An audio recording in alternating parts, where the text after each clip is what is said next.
ஈரோடு மாவட்டம் சென்னிமலையில் அரசு பேருந்து மீது தனியார் கல்லூரி பேருந்து மோதியதால் சில மாணவிகளுக்கு லேசான காயம் ஏற்பட்டது.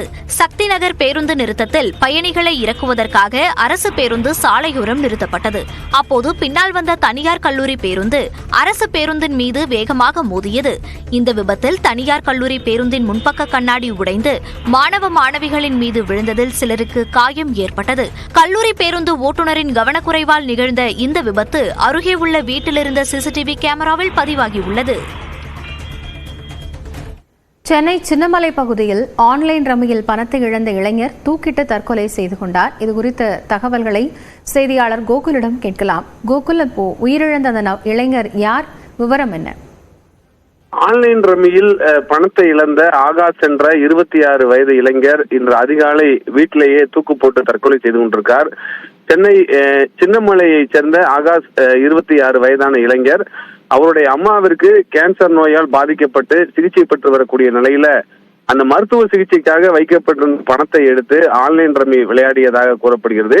அந்த ஆன்லைன் ரம்மியில் அவர் சில ஆயிரம் பணத்தை இழந்ததாகவும் அதனால் மன உளைச்சல் ஏற்பட்டு இன்று அதிகாலையில தனி அறையில அங்கு இருந்த வயர்கள் மூலம் கழுத்தில் தூக்கு போட்டு தற்கொலை செய்து கொண்டிருக்கார்.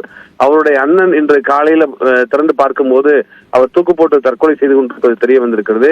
கோட்டூர்புரம் போலீசார் ஆகாஷுடைய உடலை கைப்பற்றி அவருடைய செல்போன்களை எல்லாம் ஆய்வு செய்து எவ்வளவு ரூபாய் ஆன்லைன் ரம்மியில் அவர் இழந்திருக்கார் என்று குறித்து விசாரணை மேற்கொண்டு வர்றாங்க. உயிரிழந்த ஆகாஷுடைய உடலானது ராயப்பேட்டை அரசு பொது மருத்துவமனையில உடற்கூறு ஆய்வுக்காக வைக்கப்பட்டிருக்கிறது. கோட்டூர்புரம் போலீசார் இந்த ஆன்லைன் ரம்மி சம்பவம் குறித்து வழக்கு பதிவு செய்து விசாரணையை தீவிரப்படுத்தியிருக்காங்க. காயத்ரி, நன்றி கோகுல் விவரங்களுக்காக.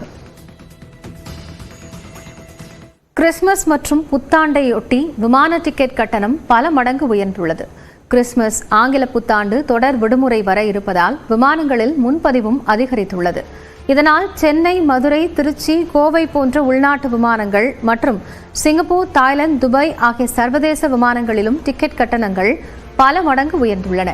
சென்னை, மதுரை இடையே வழக்கமாக 4300 ரூபாயாக இருந்த கட்டணம் தற்போது 17695 ரூபாயாக அதிகரித்துள்ளது. சென்னையில் இருந்து திருச்சிக்கான கட்டணம் 14387 ரூபாயாகவும், கோவைக்கான கட்டணம் 9418 ரூபாயாகவும் உயர்ந்துள்ளது.